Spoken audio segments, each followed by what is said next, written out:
The rehab industry and the alcohol addiction industry is mostly designed to fail. It's mostly designed for you to fail. But for them, it's for them to make money. And every business, every industry, the more repeat customers it gets, the more money it makes. And you could say, well, there's lots of people going through. There's only a certain amount of people that can actually afford to go to rehab. And that's in Australia, it's people with private health insurance. And the private health insurance will pay if you go. So it's in their best interest to make sure that you actually don't get fixed. And you could say, well, they actually want you to get fixed. And generally they do. But at the same time, you're actually a consumer of a product that they create rather than somebody that is trying to get fixed. Which is true. You're trying to get fixed and they're trying to make money. So clearly there's a disconnect between the two. And before you go, well, you're trying to sell me something, maybe not, but I'm not trying to sell you solutions to your alcohol addiction. I'm trying to sell you the solution to your life. So different, perhaps, with a different spin, perhaps. I don't want repeat customers. I want people fixed. And if you want to keep working with me, you can. And that's the bottom line. Because alcohol addiction, stopping drinking is only the first step. So my repeat customer is the customer that wants to keep leveling up their life. Just like I have a coach that I go after week, not because I haven't achieved what I want to achieve in life, or not because I'm struggling with an alcohol addiction. It's because I want to level up. Just like you, once you fix one problem, the other problems will come up. So that's why if you're going to see a coach or someone that's going to be on your side, push you for greatness, not trying to worry about whether or not you're going to be able to relapse so you can go back to their rehab so that they can get their 20 grand again. You think about it, 20 grand, teaching over and over and over again. This is the industry that is constantly coming on the guise of trying to help people, trying to solve problems, but at the same time, not actually solving the problem. And why is that? Well, the first thing is when you actually go to a residential rehab, regardless of who it is and regardless of where it is, you're actually taken out of the environment in which you're struggling in. So it's quite easy to stop drinking if you're out of that environment because you've got no access to alcohol. You've got no work pressure. You're basically on a holiday. You've got no triggers from your family. There's no social temptation. The life that you're leading outside is fucking chaos and turmoil. You go into somewhere and it feels like relief. So of course, you might want to drink, but it's a lot easier not to drink when the chaos is quiet for 5 fucking minutes and you've got just enough time to start to scratch yourself, start to go, hey, hang on a minute, I'm okay. And then you're given the structure in rehab to live your life in a structured way. Get up, go to meetings, do these things. And most rehabs in Australia and most rehabs in general take you to a 12-step meeting. And if you want to do that, that's cool. And if you think that that's a solution, that's cool too. But I'm not here to shit on that either. All I'm saying is that if you want that structure, you can have that structure in your life without spending $20,000. Or if you've got private health insurance, using the private health insurance to pay that. But the thing is, like me, I used to say, if I could just go. And then when I went, I would say, if I could just go again. Because it creates, I don't know if it creates you as a customer or it puts you in that mindset that is the only way. And it's the only solution to this fucking problem that we can't solve on our own. And that's the thing. No man's an island and nobody can solve this problem by themselves because it's a big fucking problem. So they go into rehab and then they get some solutions. But when you go into rehab, you get some awareness, you get some identity shifting. So it starts to build that.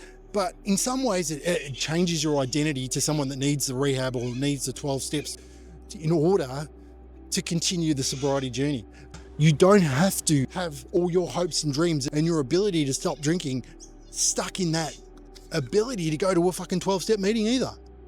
Because that creates people that are addicted to the meetings. So it creates another addiction. It creates another hurdle in life that you need these meetings. You need the thing. But the thing that you actually need is to change who you are, is to change your brain, to change the way you think, to change what you do. These are the things that you control.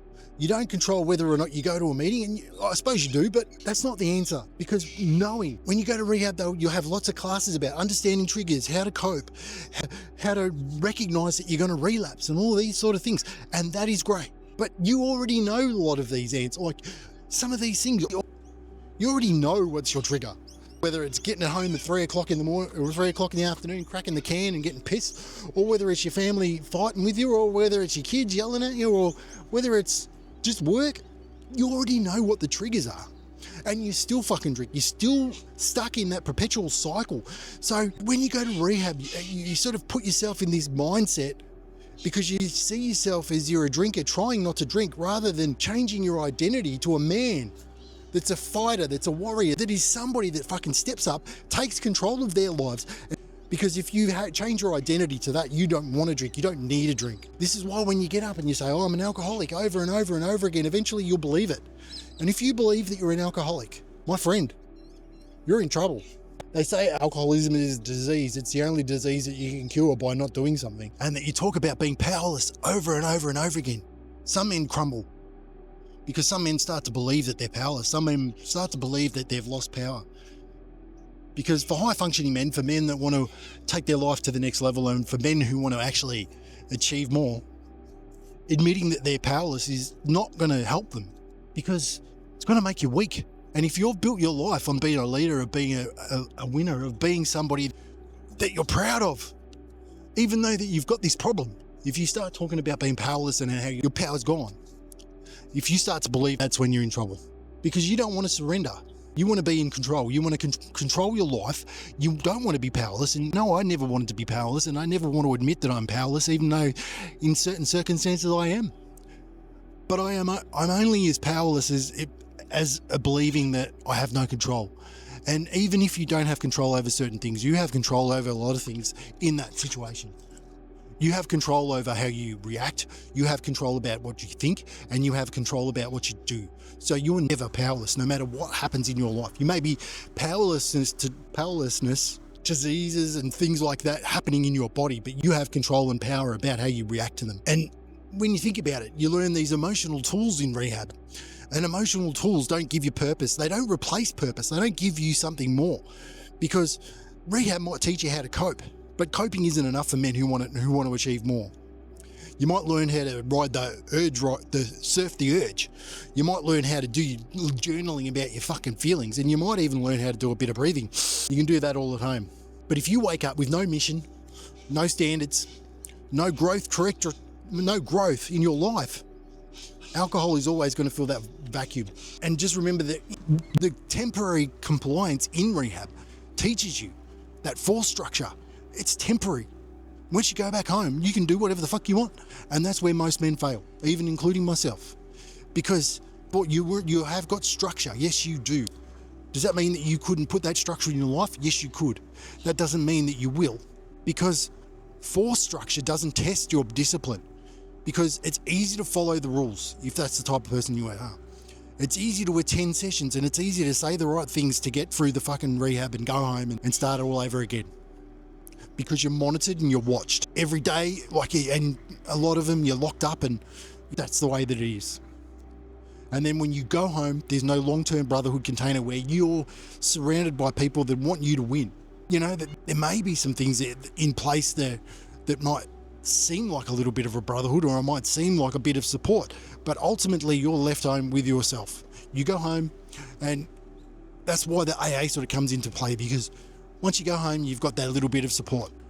But there's got to be better support than that. Because going to the 30 and 60 and 90 day meetings, that's not long-term transformation. Because once you stop going to meetings and once you stop being around people, you isolate. Then you stop being seen, you stop being recognised for the person that you are. And then you stop being challenged for your bullshit. Because community in sobriety is not a luxury, it's infrastructure. It's another standard that you need in recovery, that needs to be put in place very importantly, because you can't do this alone. Nobody can. Not me, not you, not nobody. And another problem with rehab is it treats the addiction and not the man. Because addiction, you go to rehab and you're there to fix alcohol, your alcohol addiction. But you're not really there to talk about the shame, the identity, the midlife crisis, the lack of direction, your suppressed anger and your fucking exhaustion, and you just, all of these things that are driving your alcohol underneath. And then you go, and then you leave the rehab, and you're of this illusion in your head that you fixed the problem, when in reality, you barely even scratch the surface. You've done the work, and you go home, and I'm fixed now, and then you start to get complacent, and then bang, you're back on the piss. And then the other thing is, once you go to rehab, it's easy to go, well, I'll go to rehab, not really fully committing to the process, not fully committed to change, maybe going to appease the family, appease courts, appease somebody, and not really going because you want to change. Maybe your boss has said if you don't go, you're fucking out the door. No external program that you run, no external thing, regardless of what it is, can outwork your internal unwillingness to change. And just remember, the number one failure point in rehab teaches stabilization. It doesn't teach you to command, to lead, and to execute your life in the direction that you want it to go. Because your identity and your growth as a man is tied to your legacy and is tied to you becoming that man. Because sobriety ultimately is not something that you're doing to hide or run away from. Sobriety is about upgrading your life so that you become the man that you've always believed and you knew that you always will become. Because if you stop drinking and it feels like life has become boring and it feels like a life downgrade, you're going to want to go back to sobriety. You're going to want to go back and getting pissed again. So just remember, if you believe that the only way that you will ever get sober is by going to rehab, just remember that there is another way. Sobriety starts with you. Sobriety starts with a decision. Then it starts with taking action.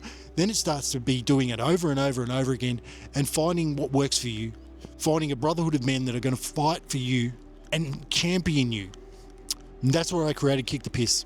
So go to kickthepiss.com and together we're going to fucking win the war. My name's Jason. Go to kickthepiss.com.